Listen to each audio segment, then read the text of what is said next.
So I have had this belief that if you go look at his first year at USC, he played within a system. Yep. And the first 6 games of his second year, he played within a system.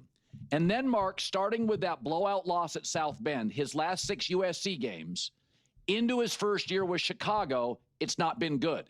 So my take has been is that USC's O-line at the end of his final year at USC, he didn't trust and Lincoln didn't trust. And he got into some bad habits of hero ball. He knew he was going to be the number 1 pick to protect himself. I would have done the same thing.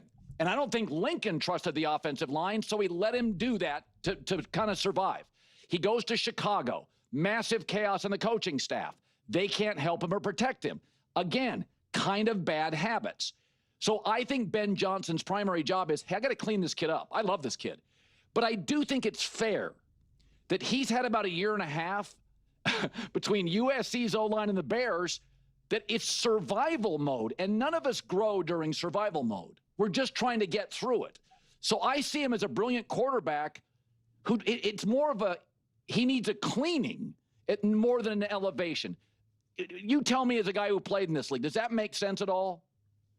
I think you're really on the right track. And with somebody that talented, the trick for somebody as talented as Ben Johnson has shown to be, and efficient and successful as Ben Johnson has shown to be, he's got to find a way to separate, those impulsive decisions where the ball goes into harm's way, where you're holding the ball in one hand and don't see the defensive end running behind you, when it's time to just operate within the system and keep the car in the center lane, 55 miles an hour, right down the center of the highway, punt on 4th and 6, gain yards on 3rd and 15, backed up in your own territory, not trying to play hero ball and throw the pick 6 from your own 20. Those kind of plays, I think he's had a chance to try and work out of his system. And Ben Johnson's job is to separate when it's time to be Superman and go throw on the cape, and when it's time to be Clark Kent and just operate the offense. Call the plays and execute the plays that I'm calling. Whatever I say in the helmet, I'm going to give you 2 options. Just pick the best option, and sometimes both of those options suck. Pick the one that sucks less. That's it. That's all I need you to do right now. Now, on 4th and 9 in the, divisional round on the road, when you got to make a play, hell yeah, dude, let's go. This is the play. This is where we're starting. It's like an essay prompt, right?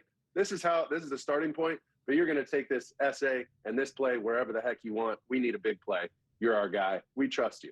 So it's figuring out how to connect with him and get him to operate in those modes. And it's one of the most exhausting things to do as a quarterback, because you have to keep all of those numbers in your head, down and distance, time of the game, situation, score, the play clock. We're not just out here running plays for people's health. We have an objective. There's a purpose when the play caller calls a play. So the sooner he can get him to understanding the purpose of each play in that specific situation of that specific game, this kid, the talent will take over for everything else. Look at a guy like Matthew Stafford. He plays a lot different today than he did when he threw the ball to Calvin Johnson into double coverage his first 5 years in the league. It's just a different mentality. Now he's an extension of the coaching staff on the field. That's where they're trying to get Caleb Williams, because he's got arm talent like dripping out of his whole body. I mean, he's got the talent you want from any of your quarterbacks. Now it's about getting him to understand how to play, when to make the risky throw, when to cut it loose, and when to cut bait, move on with your life, punt the ball. All right, let's regroup. We'll get him next drive. And that's really one of the hardest things to accomplish as a quarterback, that impulse control, because you have all the talent. That right there is such a fire take for so many different reasons, and it just put things in context for my own background, and why I think baseball players make such great quarterbacks. I played quarterback, baseball, basketball, all the sports for all the positions in baseball and basketball, more narrow for things like soccer and football. And, baseball, you're always going through the situations, whether you're the pitcher, whether you're an outfielder, an infielder, you need to know first and second, first and third, second and third, second, if there's a man on second and there's 2 outs compared to 1 out versus no outs, when it's the bottom of the inning, top of the inning, everything matters. You're going to die for a ball. You're not going to die. You're constantly keeping all this stuff in there. And so when I play football or watch football, that's always how my mind operated. Like, it never didn't operate in that. I'm always constantly hyper aware of the situation. And I guess it didn't dawn on me that for these players now who oftentimes play one sport, especially nowadays, that that's something that needs to be trained into them, of understanding the situation. And it's like I was trained in that situation since like literally 4 years old. And it's kind of interesting that it's, I never really looked at it through that lens, because I never had to, because it's not a lens for me. It's my default, honestly. So it's just like, it's hard for me to grasp how, it's like seeing the color blue, and not understanding, like, how do you not see that color's blue? This is clearly blue.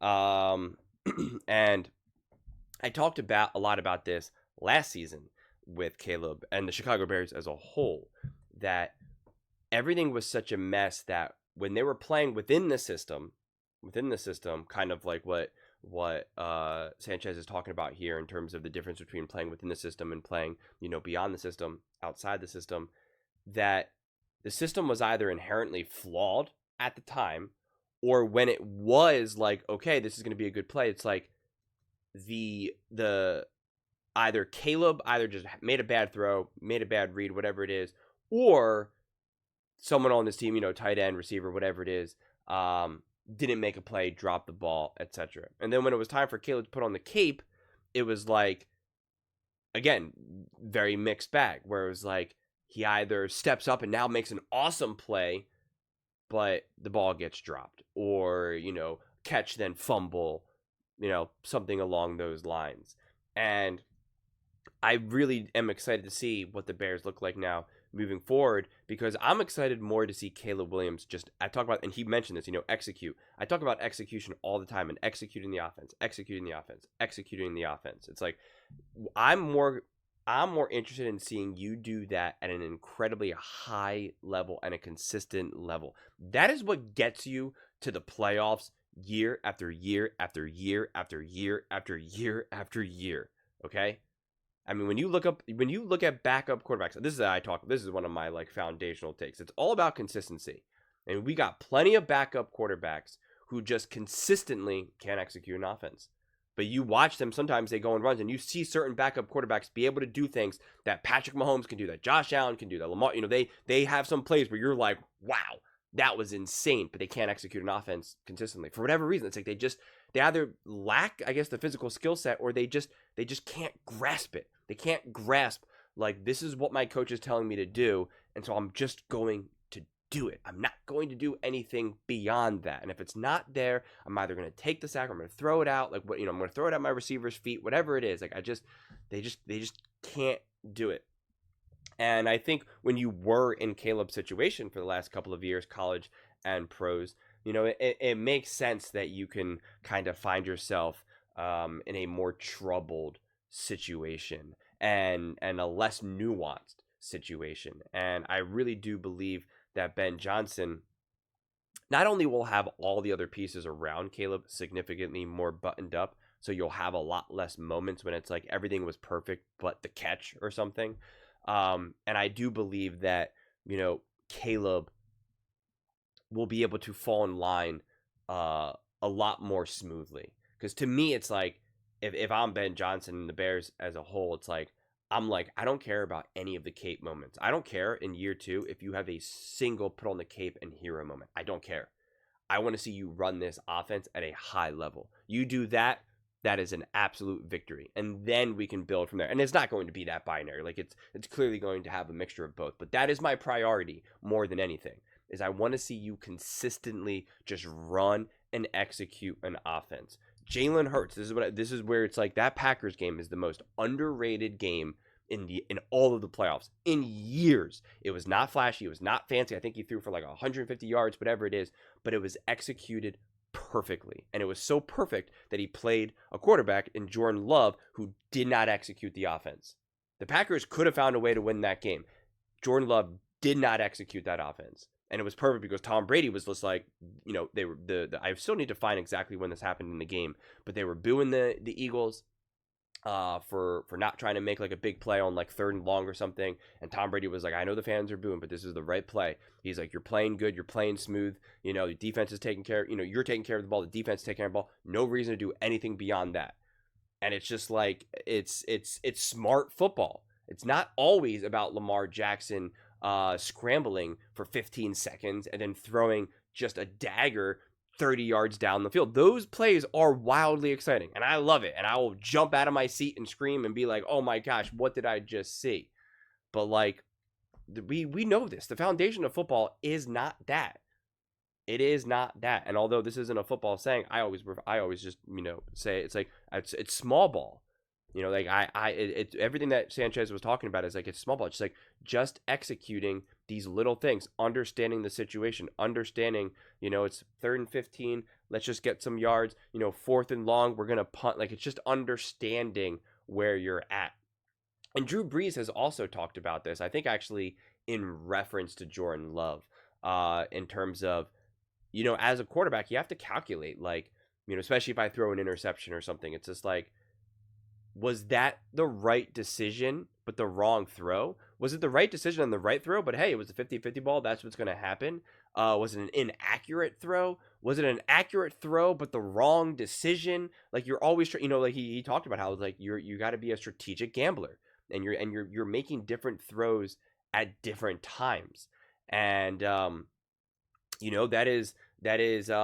that you see that really most in the NFL and baseball, ironically. If you're in the outfield and there's, man on 1st and 2nd or something, if there's a ball in the gap and you're going to dive for it, there is a fundamental difference of if you're going to dive or you're going to play it safe and just kind of one hop it, depending on the situation. It's just because if you dive and you miss it, that ball goes to the wall. Now all those runs are scoring, you're done. And so it's like you are constantly evaluating what is the situation. If you're a pitcher, you're going to be throwing a different pitch if it's 1st and 3rd or no one on base. And it's like you have to constantly evaluate that. You're not necessarily doing that in basketball. You're not necessarily doing that in soccer. Don't get me wrong. Those sports have those moments, right? When it's like a minute 30 to go and blah, blah, blah. It's like, I get that.